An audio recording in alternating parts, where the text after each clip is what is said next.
Oh, time to wake up.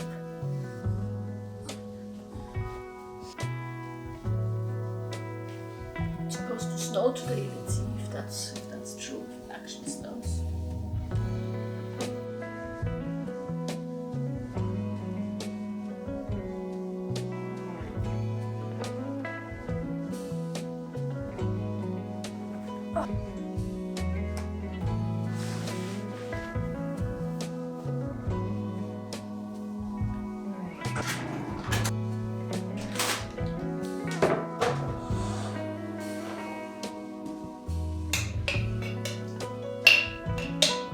I think the last time I ate cornflakes for breakfast or like at all was when I still lived in Switzerland, at home, like as a child kind of.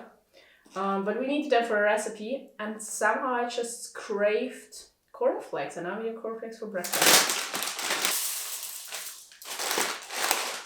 So I kind of made 2 videos a week in December. And for some reason, I suddenly felt like I had so much time at the beginning of January, maybe because I just, changed my schedule again. And then from 2 videos to 1 video, it just feels like I have so much more time.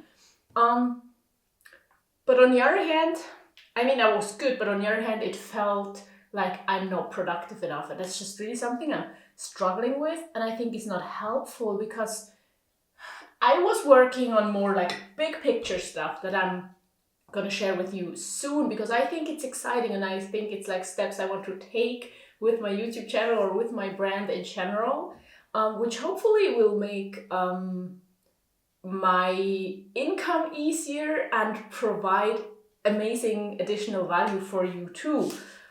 And so I don't think I was not productive, but that's something I want to change. I want to allow myself to, work in different ways without feeling that I'm not productive enough.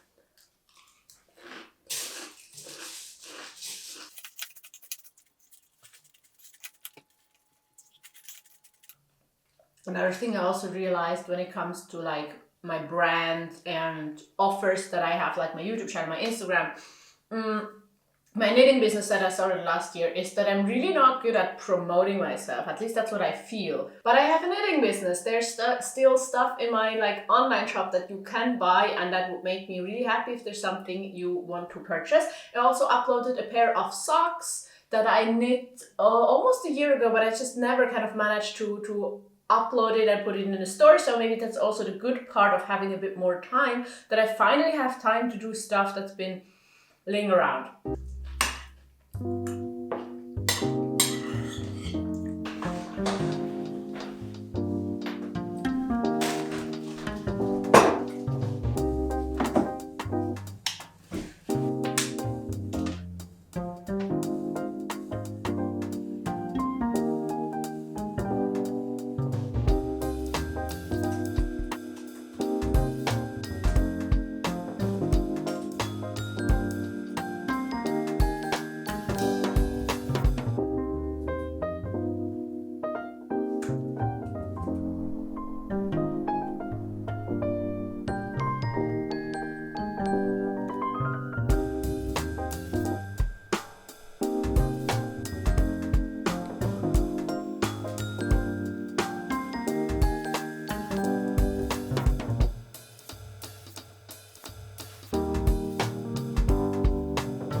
Good morning, it's another day, and I just washed my hair, as you can see. But let's get this day started, and I have some stuff to tell you.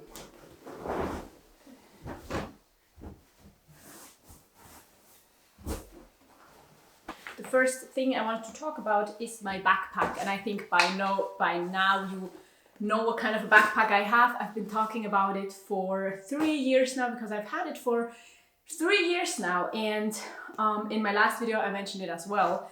But after 3 years, I always get the same questions. I've just received a lot of messages and everybody is asking how this color reacts to dirt and reacts to stain and everything. And I do have to say, maybe that sounds gross, but like a week ago, I've washed my backpack for the first time ever, like in 3 years, and I've been using it, you know, a lot for everything. It's my only backpack. It's my only piece of luggage. I go traveling, grocery shopping and everything with this backpack. And because this backpack is so like modular, I did not wash like the entire pack because not everything was dirty. So I just took off like this bottom part. That was a bit dirty because, you know, that's where I when I put my backpack on the ground into the mud, into, you know, some kind of dirt, then that gets dirty. But I washed it, it's clean again. And also I took off like the straps just because, you know, 3 years of sweating into them with my armpits, I thought it would be a good idea to wash them. Let's put this back together. And when we're already talking about this backpack, I did receive like an email from one of the founders of the company, Wakes, because it's still a very small like business. So I have been in contact several times with like it's a sister and a brother, and he wrote me an email and told me that there will be a new version available. Plus, there have been like some things have been sold out and they're coming back. So I wanted to tell you so that you know, because some of you have purchased a backpack like mine. There's a new like sleek black version and I do think it's beautiful. It's kind of like a new kind of fabric. It's 100% recycled fabric, so it's sustainable as like their backpacks are. And there's also a pre-order offer. So if you order until February 19th, there's like a special offer where you have to pay a little bit less. And so I did want to tell you, I will link you the brands down below so you can check them out. And I do have to say, I think this new color is beautiful. And now I have to see like how, I think it's not supposed to be like this.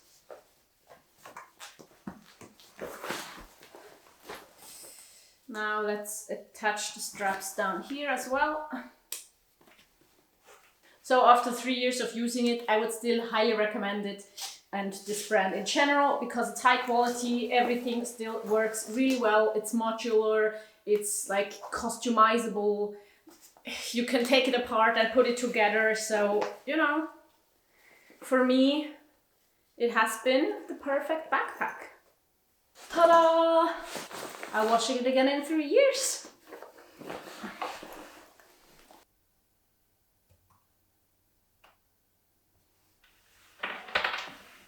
So, I'm gonna go pick up something I bought, or I haven't bought it yet, but I'm gonna buy over like a online marketplace. So I'm going to where that person lives with my bike and bring some cash to pay for it.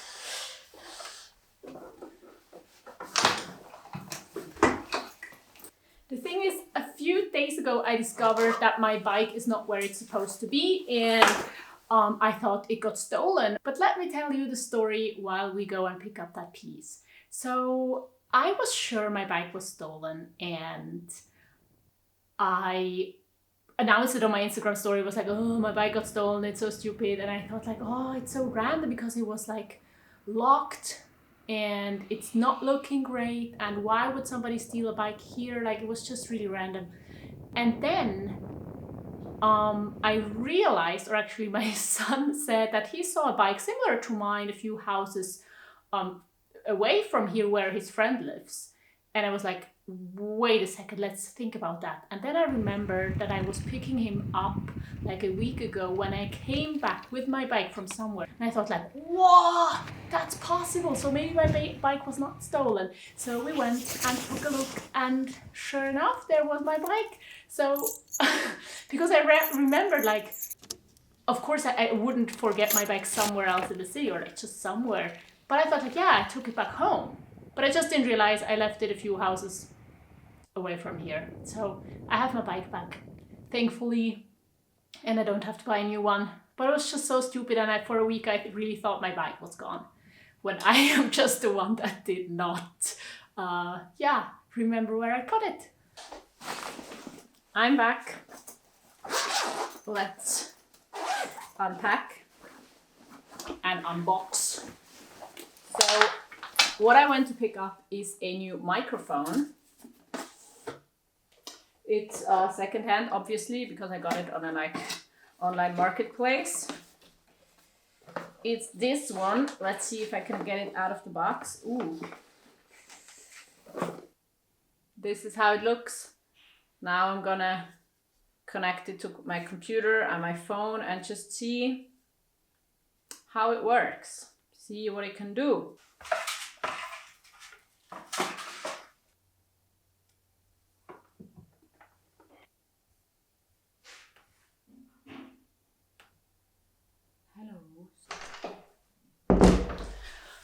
Well, yesterday I said I wanted to tell you several things and I never did, so let's do that now. But first, let's take care of this, and we're doing that now.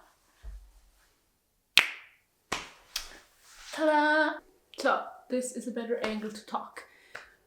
What I wanted to say is that with my YouTube channel, I think I mentioned it in the beginning of this vlog, and with my brand in general, there's just some things that I want to change. So as you might know from like the past few years, I've shared my income several times with you, and I think I kind of did a good job to also kind of explain how it feels for me being self-employed, and that I love doing this, and that I want to make sure that I'm actually doing what I want to do. So I've always kind of been struggling between this is my job, so I kind of need to make money. I need to make sure I make enough money. And on the other hand, I hate to be unethical when it comes to making money. So I'm really careful about the sponsorships that I take on. I don't want to sell you any like coaching or online course experiences that cost several €100 when I cannot like be sure that they add value to your life. And my knitting business was another way of like trying to earn some more money. And as I've said in the beginning of this year already, I think it's just not really working out the way I hoped it would. So one problem for me is that I love making these custom pieces, and I think that's a great way to like make something really sustainable. But with like the email communication I have with you, with the people that want something, sometimes I haven't even replied to these emails, and I'm really, really sorry about that. But it's a lot. Like the time I put into knitting these pieces, and also searching for the yarn and buying the yarn, which is not something you pay, you kind of only pay my work, but it's not even like minimum wage for the hours I put in. It's just, it doesn't really work out the way I've been doing it so far. And so I've decided to change something. So now on my Instagram, you can find a story highlight of all the yarn I want to knit something out of right now, and some suggestions. There's already a price. So if there's like a yarn and a project, a knitting piece that you want to have that kind of fits, just send me a message, answer, like reply to the story, and let me know. And I hope that in that way it's like simplifies communication a lot. Like there's no month of back and forth and trying to figure out a price and a piece and a kind of yarn. So you can just, if something catches your eye, you can buy it. Of course, also you can buy something if it's in the store and if you want to have it. And that's like just the second chance of this knitting business to see if it can turn into something that is like great in the sense of like, you can get pieces you want to get, you can support me, we can make like a sustainable small clothing business. And on the other hand, it's like profitable and enjoyable for me as well, because the way it has been last year, it's not been really enjoyable. It's more so been really stressful, which is nobody's fault, but just the way it was set up didn't really work out for me. And like that, I do hope to get my stash down. I do not want to buy any more wool or like yarn this year. I want to knit things out of the things I have, out of the yarn I have. And if it doesn't work out, then I'm going to close down this knitting business and just use up the yarn for like projects for myself, for my family, or sell the yarn, take it out of like my business belongings, and yeah, close that chapter. That would be okay as well. And then other than that, I do want to tell you more. This like knitting business change is actually one of 4 major things I'm changing with my business this year. And I think at least 2 more you're gonna find out very, very soon. But you can figure it out, they're hints, and you can also just wait for a few weeks and find out when I announce everything like officially. But I really, really hope it's not going to turn into like more stress, but more value for you as my audience, and also for me in a sense of making it easier for me to make a living. You can maybe see that I'm struggling a bit, and I'm always kind of struggling because my ideal way to make this work would actually be offering you these free YouTube videos, having a lot of people watch them, and being able to live comfortably off like sponsorships and AdSense. But that's a struggle itself, and with views more so dipping than increasing, and it's just kind of a struggle. So I took a leap at the beginning of this year, decided on a few things that I want to change and try out, and I really hope you'll enjoy these changes as well. And so shout out to my knitting business. Check that out if you're interested. Also, don't forget to check out Wakes, the backpack I own. I like the backpack company with the new edition and their discounted prices for sold out stuff. It's all in the description down below. And that is also the end for today's vlog. I'm excited for the future. Let's see what it brings. And I hope you will check out the video I'm linking you right here. And otherwise, until next time. Bye!